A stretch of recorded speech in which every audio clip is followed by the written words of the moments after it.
بسم اللہ الرحمن الرحیم۔ السلام علیکم ورحمۃ اللہ وبرکاتہ۔ ناظرین کرام، جیو اقرا کے پروگرام معاشرہ میں ہوں آپ کے ساتھ ڈاکٹر سمیع اللہ زبیری۔ آج ہم جس اہم ٹاپک پہ بات کریں گے وہ ہے امت اور معاشرہ، ان میں فرق کیا ہے، قوم کیا چیز ہے، قبیلہ کیا ہے، امت کیا ہے، معاشرہ کسے کہتے ہیں۔ یہ سب عربی زبان میں بلکہ قرآن مجید میں یہ الفاظ موجود ہیں، اور ہمیشہ کی طرح ہمیں پروگرام میں جوائن کیا ہے پروفیسر ڈاکٹر سہیل حسن صاحب نے۔ السلام علیکم ورحمۃ اللہ۔ السلام۔ کیا حال ہے سر آپ کی؟ خیریت سے ہیں؟ اور آج ہمارے بہت ہی اسپیشل گیسٹ ہیں لیفٹیننٹ جنرل عبد القیوم۔ السلام علیکم۔ وعلیکم السلام۔ میں ان کے تعارف میں تو لمبی لسٹ ہے، لیکن یہ عسکری تجزیہ نگار ہیں، یعنی ڈیفنس انالسٹ، اور امت کے مسائل پہ دسترس رکھتے ہیں، بولتے ہیں، حل پیش کرتے ہیں، مختلف فورم کو ہیڈ کرتے ہیں، چیئرمین پی یو ایف رہے ہیں، چیئرمین اسٹیل مل، اور بہت سے کی نوٹ جو ہے پوزیشنز انہوں نے ہولڈ کی ہیں، اور الحمدللہ اسلام کا بھی خوب مطالعہ ہے۔ السلام علیکم جنرل صاحب، کیا حال ہے؟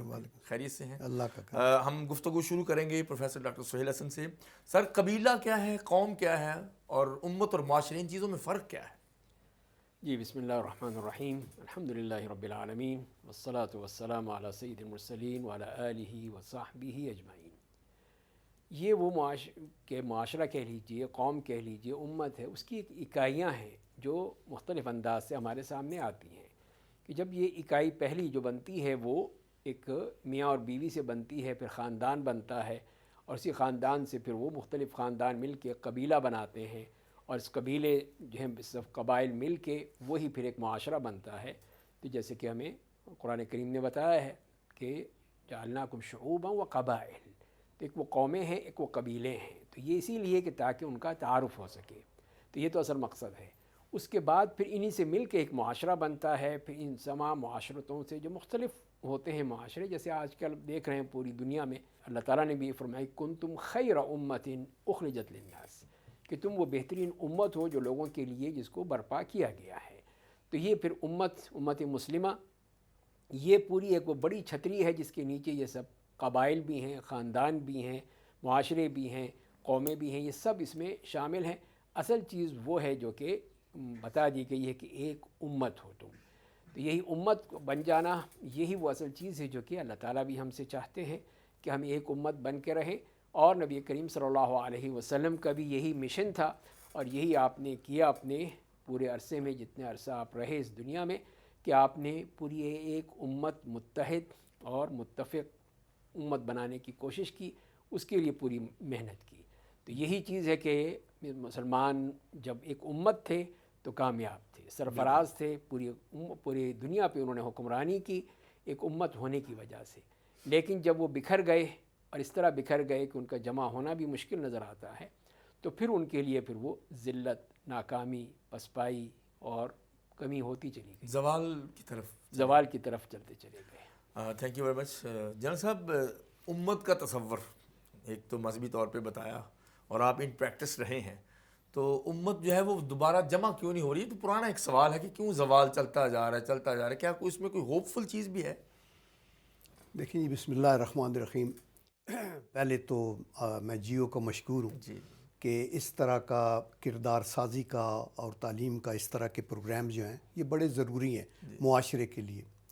تو امت تو جیسے بالکل مولانا نے فرمایا ٹھیک ہے، یہ کہ پوری جو تخلیق کائنات ہے اس کے اندر جو انسانیت ہے یہ ایک امت ہے، اور اس کے اندر پھر قرآن کریم میں اس کا یہی ذکر ہے کہ قبیلے، قومیں آگے جو بنے ہیں یہ صرف پہچان کے لیے بنے ہیں تاکہ آپ کی شناخت ہو۔ ادروائز جو اسلامک کانسیپٹ ہے اس میں یہ ہے کہ سب انسان برابر ہے، اللہ کی تخلیق ہے وہ۔ تو یہ کہنے کے بعد میں کہتا ہوں کہ اس کا جو زوال ہے نا، وہ اس لیے کہ بیرا روی کا شکار ہوتے گئے ہم، اور وہ جو اللہ تعالیٰ کی کریشن کا مقصد ہے انسانیت کے لیے، انسان جو ہے نا ارواح اور اجسام کا ایک مجسمہ ہے۔ جسم کے اندر ایک حیوانی آسپیکٹ ہے، حیوان کی بھی آنکھیں، ناک، دل، سب کچھ ہے، لیکن انسان کے اندر جو روح ہے وہ اس کو ڈسٹنگوش کرتی ہے، اور اس کا دماغ بھی ڈسٹنگوش کرتی ہے۔ محض حیوان نہیں ہے یہ۔ جی جی، محض حیوان نہیں ہے۔ تو ہم انفارچونیٹلی مٹیریلزم اور اپنی جسمانی یا میٹر کی ریکوائرمنٹ کو تو پوری کرتے رہے، لیکن جو روحانیت کی تربیت ہے، اسپرچولزم، جیسے علامہ اقبال آپ کو پتہ ہے نا ایک مفکر بھی تھے, ایک محقق بھی تھے, ایک بہت بڑے جو ہیں وہ شاعر بھی تھے. تو انہوں نے کہا کہ خرد نے کہہ بھی دیا لا الہ تو کیا حاصل, دل و نگاہ مسلمان نہیں تو کچھ بھی نہیں. تو دی پوائنٹ از کہ ابھی جو مسئلہ ہمارا پیدا ہوا ہے اور اس کی فور کاسٹ بھی کی گئی ہے کہ یہ ایسے معاشروں میں اتار چڑھاؤ آئے گا, یہ صحیح راستہ ہے, یہ غلط راستہ ہے. پھر انسان کے اوپر چھوڑا گیا کہ اللہ نے آپ کو عقل دی ہے, آپ اس طرح چلیں.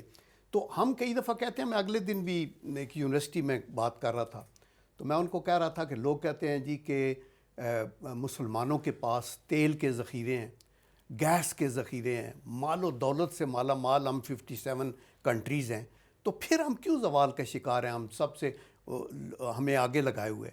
تو اس کے اوپر علامہ اقبال نے یہ کہا تھا کہ یہ جو زر اور دولت ہے یہ قوموں کو مضبوط نہیں کرتی, قوموں کو مضبوط کردار کرتا ہے, اصول کرتے ہیں, آپ کی کنوکشن کرتی ہے, آپ کی آئیڈیالوجی نظریہ کرتا ہے. تو اس پہ انہوں نے بڑا اچھا کہا کہ سبب کچھ اور ہے تو جس کو خود سمجھتا ہے, زوال بندہ مومن کا بے زری سے نہیں. اور ان کا کہ گر جہاں میں میرا جوہر آشکار ہوا کلندری سے ہوا ہے تونگری سے نہیں. تو مقصد یہ ہے کہ یہ آسپیکٹ دیکھنے والا ہے. ہمارے قول و فعل میں جو تضاد ہے نا وہ ہمارے زوال کا سبب بنا ہے. آنیسٹ ٹو گاڈ دیکھیں, ہم اسلام کی بات کرتے ہیں, میں سعودی عربیہ میں بھی رہا 2 ایئرز, کمانڈیڈ یونٹ وہاں خمیس مشیت میں. خمیس مشیت ایک علاقہ ہے جو ساؤتھ میں ابا کیا ہے. تو وہ مجھے وہ عربی میں وہی کہتے تھے کہ میں اس وقت مقدم تھا, مقدم مطلب کرنل, تو قائد کتیبہ سبت عشرہ مدفعیہ فی المنطقہ جنوبیہ ہے نا. تو مجھے وہ بڑے میننگ فل اور بڑے میرے لیے مفید وہ 2 سال تھے کہ اس میں عمرے بھی بہت کیے, حج بھی کیے 2 سالوں میں, وہاں ایک انٹریکشن بھی کیا. لیکن میں یہ دیکھتا تھا کہ سڑک کے اوپر تو سائڈ کے اوپر جماعت کرنے کے لیے لوگ کھڑے ہو جاتے تھے, لیکن گھروں کے اندر وہ تصور جو ہمارا اسلامیت کا تصور ہے اس سے میں دوری دیکھتا تھا بہت سے وہ لوگوں کی. تو میں یہ کہنا چاہتا ہوں کہ اللہ کا یہ کرم ہے. میں نے کئی دفعہ جب اسٹوڈنٹ کو, میں پاکستان یوتھ پارلیمنٹ کا بھی چیف پیٹرن ہوں, تو میں ان کو یہی بتاتا ہوں کہ دیکھیں باتیں کرنے سے نہیں ہوتا, عمل سے زندگی بنتی ہے, جنت بھی جہنم بھی, ایز دے سے. تو therefore you should talk less and say more, as they سے, اور واک یور ٹاک, یعنی جو کچھ کہو وہ ہے. تو یہی میں کہنا چاہتا ہوں کہ اللہ کے کرم سے ہماری خوش قسمتی یہ ہے, ڈاکٹر صاحب بھی کرے کہ مانیں گے کہ جب ہم پیدا ہوئے تو ہمارے کان میں پہلی آواز اللہ اکبر کی پڑی. اس سے بڑی نعمت کیا ہے؟ آپ جلندھر میں بھی پیدا ہو سکتے تھے, ادھر بھی ہو سکتے تھے, ادھر بھی ہو سکتے, اور اس کے بعد پھر آپ کی تربیت ایک مسلم گھرانے میں, پھر ایک آزاد مملکت مل گئی اللہ کے کرم سے. مذہب کی بھی یہاں آزادی شروع سے. ہاں دیکھیں نا, اور یہ ملک جو ہم نے حاصل کیا یہ صرف ہمیں پیس آف لینڈ تو نہیں لیا, ہم نے تو اس کی پرپز آف کریشن کیا تھی, to get a state where you could live according to your beliefs and values. Quaid Azam نے یہ کہا اور اس پہ بیس کر کے ہم نے چلا. تو انفارچونیٹلی ہم ملک کے اندر بھی بہت ترقی کی پاکستان نے. میں یہ کہتا ہوں کہ دیکھیں الحمدللہ میں I was born before Pakistan came to be 1946 میں. so میں نے سارا پاکستان کا یہ آرمی میں جب آیا تو پریزیڈنٹ ایوب خان کی حکومت تھی, اور آتے آتے یہ سب کچھ دیکھا. تو میں یہ دیکھتا ہوں کہ شروع میں لوگ پیپرز کو جوڑنے کے لیے پیپر پن نہیں تھے, کانٹے لگاتے, آپ نے دیکھا ہے, ٹھیک ہے نا. اور اس کے علاوہ ہم اسکولوں میں پڑھتے رہے ٹاٹوں پہ بیٹھ کے, قلم دعا تختی, یہ وہ, نہ بجلی نہ پانی, اور میرا دیہی بیک گراؤنڈ ہے, اب ایبسولوٹلی نتھنگ, کچی سڑکیں اور سب کے. لیکن اللہ کا یہ بہت کرم ہے کہ آزاد فضا الحمدللہ, اور اپنا ملک. اور آپ آج امرتسر یا جلندھر یا منی پور یا کہ ادھر نہیں ہے جہاں زیر تسلط ہیں یہ, تو ہمارے لوگوں کو اللہ کا شکر ادا کرنا چاہیے. پھر ہم دیکھیں بڑھتے بڑھتے آج اللہ کے کرم سے پاکستان واحد نیوکلیئر پاور ہے. یہ دیکھیں یہ برائٹ سائڈ ہے ہاں جو آپ بتا رہے. جی, اور وائی ناٹ, میزائل پاور ہے, اور اس کے اندر آپ لوگوں جیسے, آپ جیسے اہل علم اہل دانش لوگ موجود ہیں, ویل میننگ, خدا کے کرم سے. میں تو چونکہ ایک سولجر ہوں, اور میں آپ کو بخدا بتاؤں کہ آپ کی فوج سیکنڈ ٹو نن ہے ورلڈ کے اندر. 150 آرمیز آف دی ورلڈ میں ہماری ریٹنگ 8th ہے، جو کہ بہادری میں، لڑائی کے اندر، آپ کے پروفیشنلزم کے اندر، لو کاسٹ، ڈیڈیکیشن اور لو کاسٹ. اتنی اہم آپ بات نے ہے. دیکھیں نا وہاں اگر 1 لاکھ یا 1 ملین آپ خرچ کرتے ہیں نا ایک سولجر پہ امریکہ میں، یہ وہ ایون انڈیا میں زیادہ، ہمارا تھوڑا سا آنریریم لے کے پاکستان کی سالمیت کے لیے آپ کا فوجی خون دیتا ہے. بالکل ڈیسٹینیشن شہادت. تو اس لیے میرے خیال میں یہ جو لوگ ڈوم اینڈ گلوم کی بات کرتے ہیں نا، مشکل وقت آتے ہیں اور وہ گزر بھی جاتے ہیں. یہ مطلب چارلی چیپل نے بھی کہا تھا کہ there is nothing permanent in this world, even your worries are not permanent. تو اس پہ قرآن ایک ورس ہے، وہ ہے کہ وَلَا تَهِنُوا وَلَا تَحْزَنُوا وَأَنْتُمُ الْأَعْلَوْنَ إِن كُنتُم مُؤْمِنِينَ. نہ گھبراؤ، نہ دل چھوڑو، فتح آپ کی ہوگی. شرط یہ ہے کہ آپ کا ایمان. اور بڑی ہوپ گیونگ گفتگو جاری ہے. ڈاکٹر صاحب یہ بتائیے کہ امت میں عمل اور قول کا تضاد ہے نا، تو اس میں تو زوال ہوتا ہے، پھر اس میں عروج تو نہیں ہوتا. تو پھر یہ زوال سے عروج کا سفر کیسے طے کر سکتے ہیں؟ ہم کیا شیئر کر سکتے ہیں وہاں پہ؟ ہاں نہیں، آپ نے زوال سے شروع کیا، پہلے عروج کی بات تو کریں. جی امت کا عروج تو تھا، وہ تو پریزنٹ کر دیا نا کہ عروج تھا. اور کیوں تھا وہ اسی لیے تھا کہ جب تک کہ وہ اللہ تعالیٰ کے اس حکم کے مطابق چل رہے تھے کہ وَاعْتَصِمُوا بِاللَّهِ حَبْلِ اللَّهِ جَمِيعًا وَلَا تَفَرَّقُوا، کہ جب تک کہ وہ اللہ کی رسی کو مضبوطی سے پکڑے رہے اور ان میں فرقہ واریت یا تفرقہ یا اس قسم کی گروپنگ نہیں تھی تو کامیاب رہے. اب وہ اسپین بھی گئے، اسپین میں اتنی حکمرانی کی، اس کی دیکھیے اس کے زوال کا کیا سبب رہا. بالکل. ایک پہلی بات یہی کہ ایک تو وہ بیرونی سازشیں تھیں کہ ان کے دشمن موجود تھے، جیسے عیسائیوں نے کیا ان کے ساتھ. لیکن اصل بات وہی ہے کہ جب باہر والا اسی وقت ہم پر حملہ کرتا ہے جب ہم کمزور ہوتے ہیں. آپس کی ریشہ دوانیاں ہیں، سازشیں ہیں، ہمیشہ سے یہ ہوتا رہا، یہی ہوتا چلا آ رہا ہے. تو یہی ہوا پھر ہمارے ساتھ. یہ ہے کہ جہاں پہ چاہے بغداد کا سقوط ہو، چاہے اندلس کا سقوط ہو یا اور کوئی سقوط ہو، ان سب میں یہی ہے کہ ہم نے جب اپنی اصل ویلیوز کی طرف خیال نہیں رکھا اور وہی اتحاد اور اتفاق کو چھوڑ دیا، بلکہ ہم ایک دوسرے کی ٹانگیں ہی کھینچتے رہے. تو پھر اس کا دیکھ لیجئے، جنرل صاحب بہتر جانتے ہیں، دیکھیں، انہوں نے سارے ادوار دیکھے ہیں پاکستان کے، سقوط مشرقی پاکستان دیکھا ہے. تو اس کی وجوہات کیا تھیں؟ وہ یہی ہے کہ جب ہم نے خود آپس میں ہی اتفاق و اتحاد چھوڑ کے ہم ایک دوسرے کی ٹانگیں کھینچنے لگے، ایک دوسرے کے دشمن بن گئے، ایک دوسرے کے خلاف سازشیں کرنے لگے، تب یہ ہوا. تو یہی وجہ ہے کہ جب وہ ابو عبداللہ آخر میں آتا ہے جبل طارق پہ کھڑے ہو کے دیکھتا ہے اندلس کو، تو اس کی ماں نے کیا کہا تھا کہ تم مردوں کی طرح جب حفاظت نہیں کر سکے تو عورتوں کی طرح رو کیوں رہے ہو. تو یہ تجزیہ تھا اس خاتون کا تجزیہ تھا. یہی ہے کہ جب ہم اس کی حفاظت نہیں کر سکے اس ملک کی جہاں پہ آج تک ان کے مسلمانوں کے وہ جو نشانات ہیں اب تک باقی ہیں. ہمیں تو پھر شکر کرنا چاہیے کم از کم ہمارے بارڈرز تو محفوظ ہیں. نہیں وہ تو الحمدللہ کیسے محفوظ ہیں اگر وہ اپنا کام نہیں کر رہے تھے. جی ہاں، تو وہی تو ہمیں فخر ہے اس کے اوپر، اس پہ تو ہمیں فخر ہے اپنی فوج پہ اور اپنے سپاہیوں پر. جنرل صاحب میں اس طرف آؤں گا کہ آپ کے سامنے لیبیا ایک خوشحال ملک تھا، عراق کی آرمی بہت بڑی آرمی ہے، امریکہ کی ایمبیسی میں ہم نے دیکھی ہے. بڑی شام کا کیا حال ہو گیا. یہ کیا ہو رہا ہے؟ یہ بھی تو مسلمان لوگ ہیں نا، ان کے اندر کیا پرابلم واقع ہو رہا ہے جو ہمیں اب اوائڈ کرنا چاہیے؟ دیکھیں، ایک تو قوموں کی اپنی کمزوریاں، جی، اور دوسرا دشمن کے جو عزائم ہیں اپنے طور پہ. دیکھیں، اسلام اللہ کے کرم سے ایک پھلتا پھولتا مذہب ہے، ہمیشہ پھلتا رہتا ہے اور بڑا فاسٹ موونگ ہے. جی، لیکن اس کی اپوزیشن کے اندر بھی جو لوگ ہیں وہ چپ کر کے جو اسلام دشمن طاقتیں ہیں وہ ان کے تو کانٹے کی طرح اڑکتے ہیں نا کہ لیبیا ہے تو خوشحال ہے، ان کے پاس اللہ نے وہ ذخائر دیے ہیں اس سرزمین کے اوپر، عراق کا. تو دیٹ از دی ریزن. ابھی آپ دیکھیں کہ میں دیکھ رہا تھا فلسطین کا مسئلہ. جی، یہ مسئلہ کئی لوگ کہتے ہیں جی کہ یہ 48 سے شروع ہوا تو یہ 48 سے نہیں، یہ اوور 107 ایئرز اولڈ ہے. جب جو ہے نا بیلفور ایکارڈ ہوا انگریزوں کا فرسٹ ورلڈ وار میں 1917 میں، انگریزوں نے ان کو یہودیوں کو الاؤ کیا کہ آپ اس خطے کے اندر آ جائیں.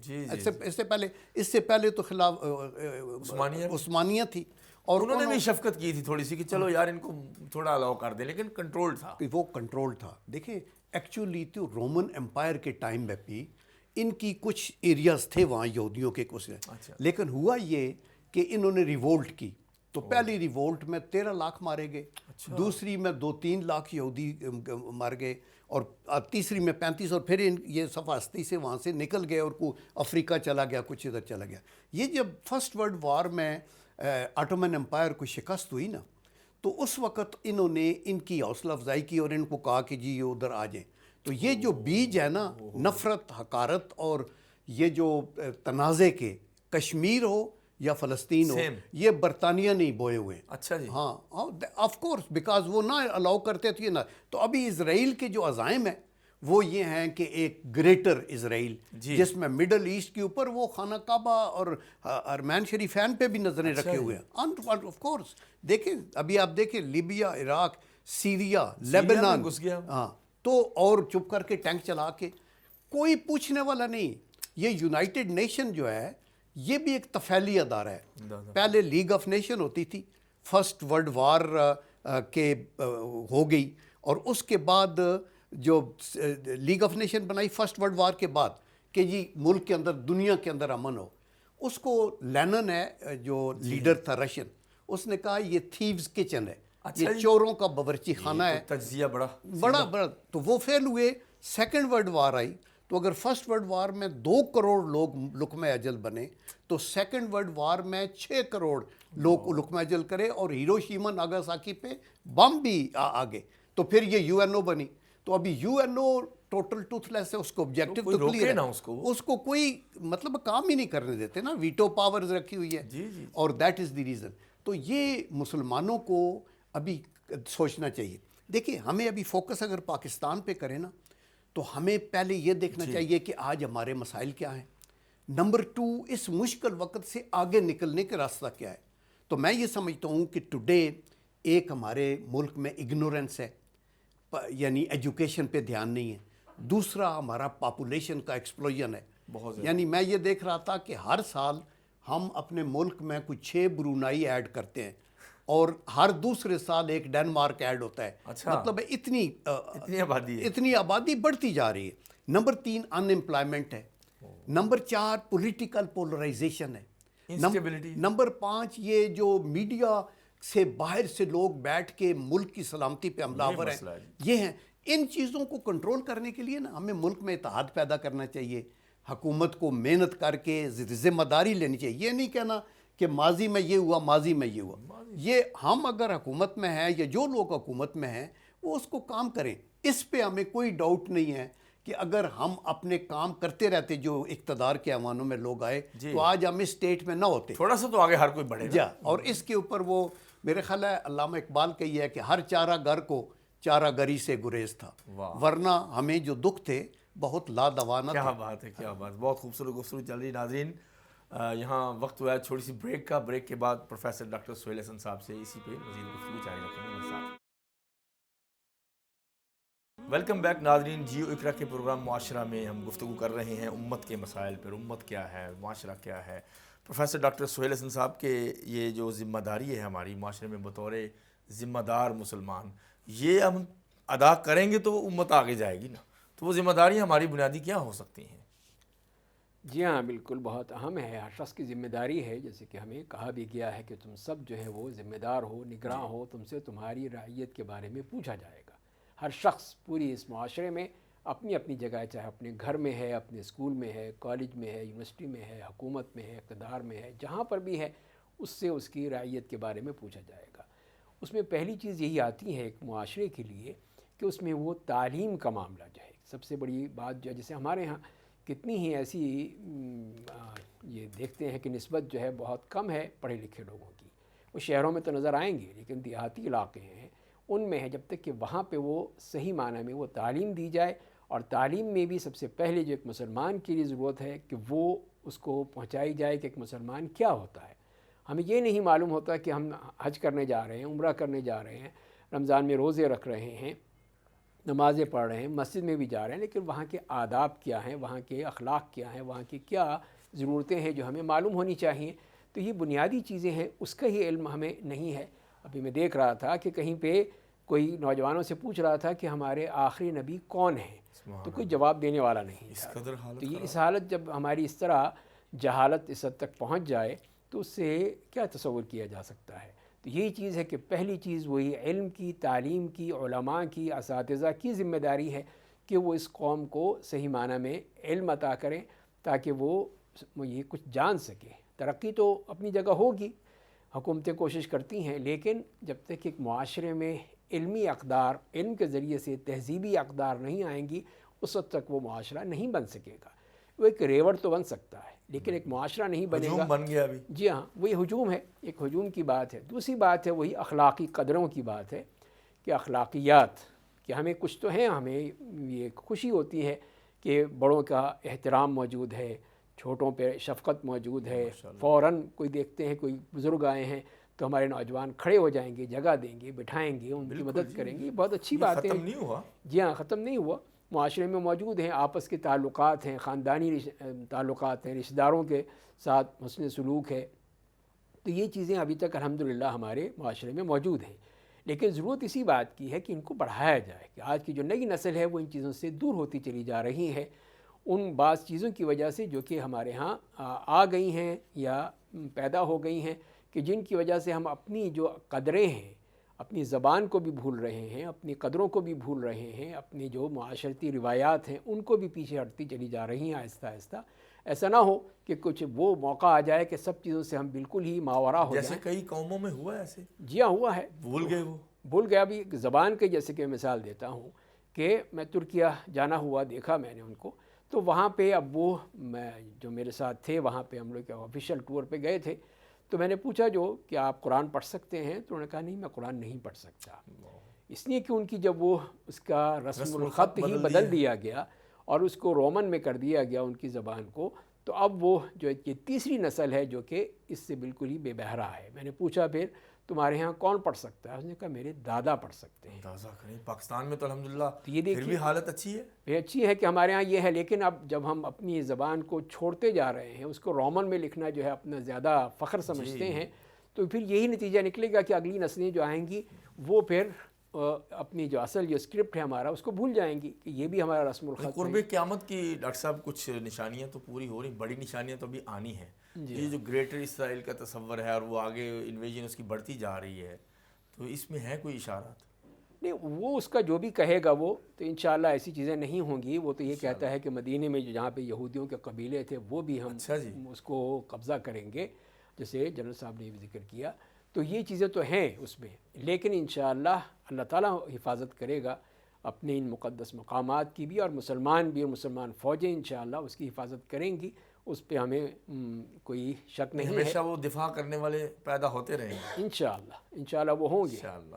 اور دوسری بات یہ ہے کہ پہلی نشانی جو وہ یہ ہے کہ یہودیوں کو یہاں پہ جمع کرنا۔ اچھا، یہ ہے، یہ بھی ایک نشانی کی طرف اشارہ ہے کہ جب یہودیوں کو ختم کرنا ہے، یہودیوں سے لڑائی کرنی ہے، جنگ کرنی ہے، جیسے کہ آخری جنگ جو ہوگی مسلمانوں کی وہ یہودیوں سے ہوگی، اور پھر دجال ان کے ساتھ ہوگا، 70,000 جو وہ یہودی دجال کا ساتھ دیں گے، دجال کا ساتھ دیں گے۔ تو وہ نشانیاں ہیں، تو وہ اس کا ہی ایک پورا ایک سینیریو تیار ہو رہا ہے، وہ سٹیج تیار ہو رہا ہے، وہ اس میں اسرائیل کی شکل میں کہ ساری دنیا سے یہودی جمع ہو رہے ہیں وہاں پر، تاکہ اس کی اب انتہا کی طرف پھنسیں گے وہاں، پھر وہ پھنسیں گے، اور پھر ان کے ساتھ جیسے کہ رسول اللہ صلی اللہ علیہ وسلم نے فرما دیا ہے کہ پھر ایک وقت آئے گا کہ جب مسلمان آئیں گے تو وہ یہی کہے گا، ہر پتھر بھی، ہر درخت بھی، کہ عبداللہ دیکھ میرے پیچھے ایک یہودی چھپا ہوا ہے۔ تو اس وقت اللہ تعالیٰ کی نصرت آئے گی۔ آج تو ظلم کر رہے ہیں نا بے انتہا، تو وہ بچوں کر رہے پہ، ہیں، عورتوں پہ۔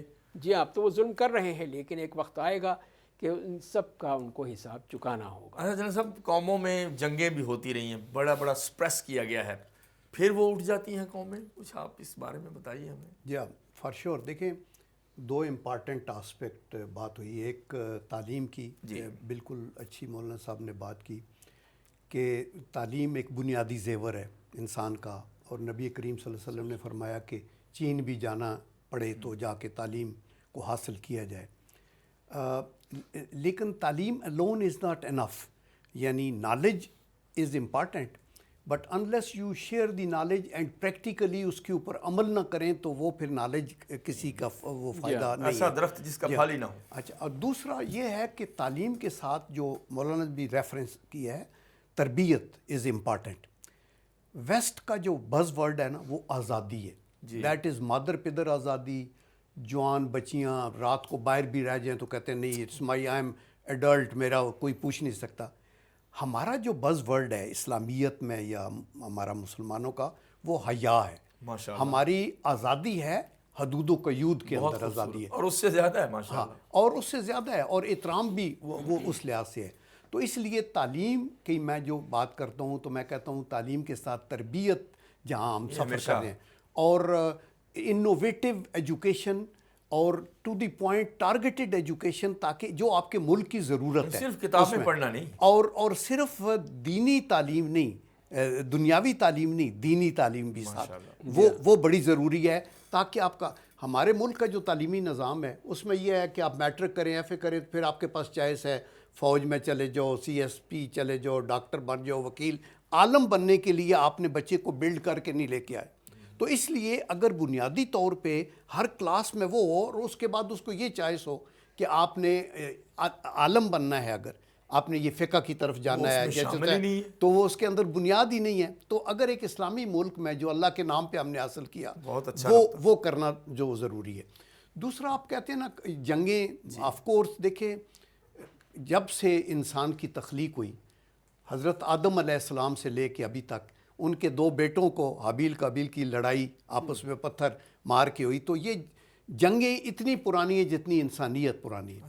تو اس لیے اتار چڑھاؤ آتا ہے، ہر کمال راز والے قومیں جب بہت اونچی چلی جاتی ہیں نا تو پھر ایروگنس میں آتی ہیں. یہ بیلنس ہے لائف کا، اور یہ بیلنس کا لائف ہے. ابھی آپ دیکھیں کہ اٹومن امپائر تھی، اس سے پہلے رومن امپائر تھی، گریک امپائر تھی، ایرانین کا ایک وقت توتی بولتا تھا، برٹش امپائر جو تھی، ہم سارے ان کے کالونی بنے ہوئے تھے، بہت بڑی امپائر. تو یہ کیوں زوال آیا؟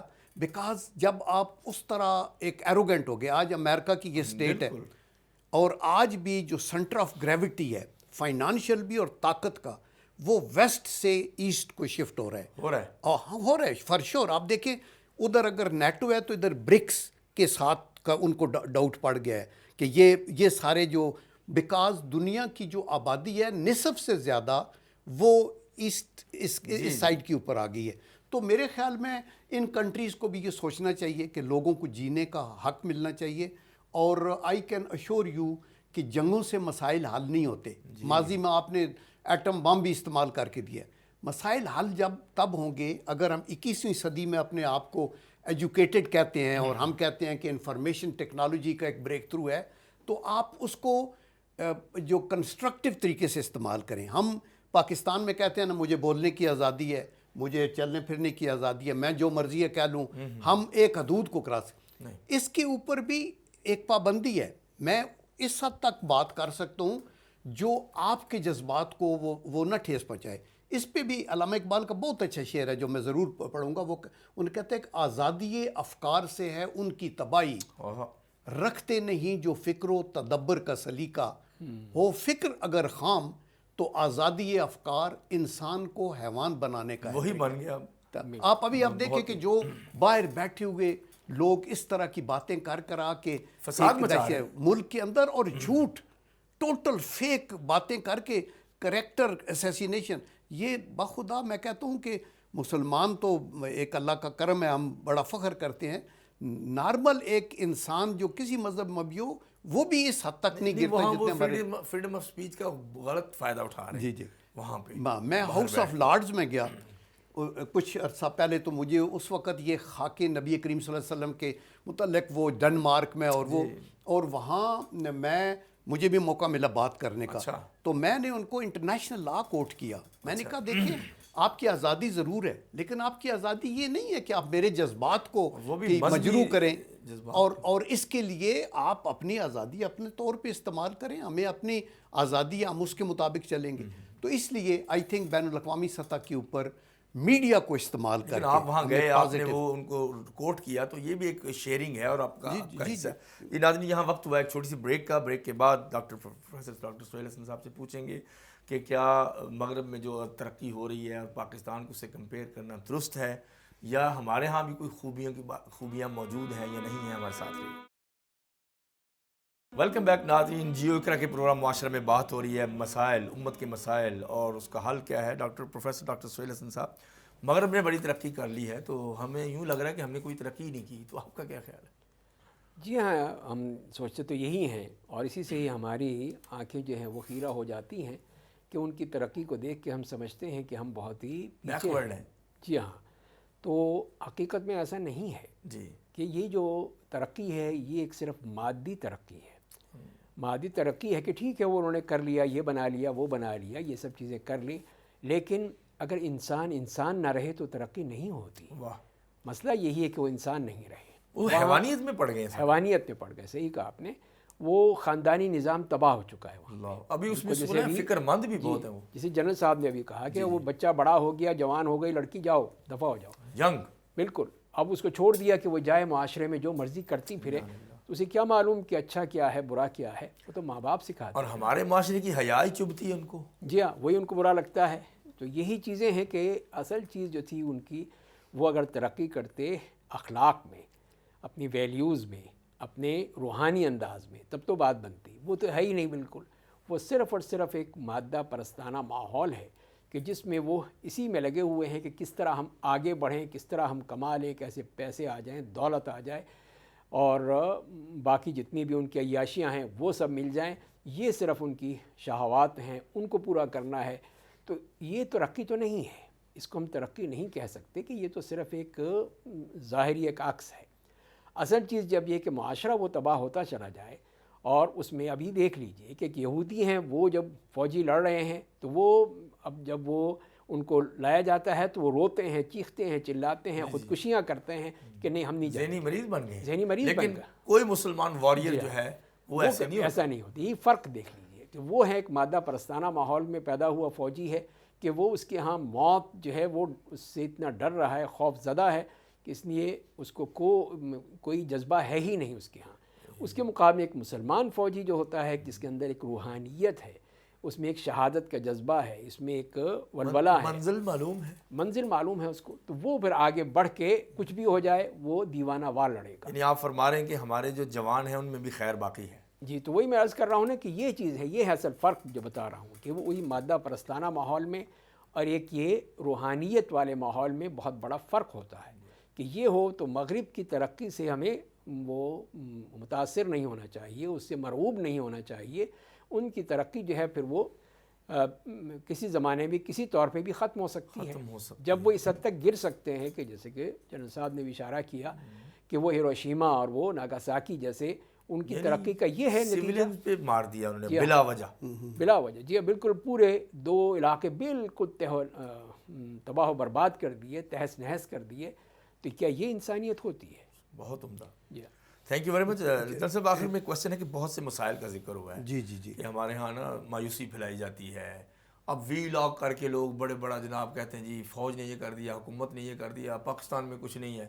تو کچھ گڈ جو ہوپ ہے وہ بھی ہمارے جوانوں کو دو. یار آپ کسی کے پیچھے نہ لگو، اپنی عقل کو بھی استعمال کرو، جیسے حضرت اقبال نے بھی نصیحت کی ہوئی ہے. جی جی. تو کوئی سلوشن ہے؟ جی جی ضرور سلوشن ہے. دیکھیں میرا یہ میسیج جو ہے نا یہ یوتھ کے لیے بھی ہے جو پاکستان میں اس وقت 60% لوگ جو ہیں 30 ایئرز سے کم ہیں. یہ بہت ان ہے اس وقت. اور یہ ہماری فیوچر لیڈرشپ ہے. جی جی جی. میں ان کو یہ بتانا چاہتا ہوں کہ بخدا یہ پوری دنیا کے اندر یہ جو معاشروں کی الز ہیں وہ پوری کوئی ملک آپ ترقی یافتہ کہہ لیں جو مرضی ہے کہہ لیں، بلکہ وہاں اس طرح کے جرائم انسانیت سوز زیادہ ہیں. یو ایس میں کسی نے کہا ہم سے زیادہ رابری. نیو یارک کے اندر جو قتل ہوتے ہیں وہ اتنے اور کسی شہر کے اندر نہیں ہوتے. اور رابریز اور بہت سی الز ہیں اور سارے معاشروں میں، ہمارے معاشرے میں بھی ہیں. آف کورس ہم اس سے پاک نہیں ہیں.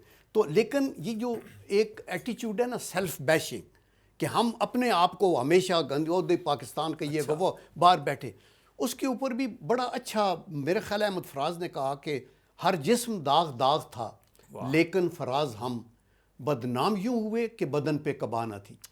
دیکھیں آپ اپنے آپ کو اپنے ملک کو پروجیکٹ کریں، ہم احساس کمتری میں نہ پڑے. اور میں آپ کو اشور کرتا ہوں کہ خدا کے کرم سے آپ کے پاس اچھی سرزمین ہے، آپ کے پاس پہاڑ ہیں. دنیا کی 14 سب سے بڑی اونچی چوٹیوں میں 8 پاکستان میں. آپ کی 1100 کلومیٹر کی کوسٹ لائن ہے، آپ کے پاس ڈیزرٹ ہے، آپ کے پاس پلینز آف پنجاب ہیں، آپ کے پاس معدنیات ہے Nuclear. اور آپ کے پاس ایک بہادر قوم ہے. الحمدللہ. اور ان ایڈیشن ٹو دیٹ دیکھیں فوجیں تب لڑ سکتی ہیں ان کے پیچھے پوری قوم کی دعائیں ہوں اور ان کی سپورٹ ہو.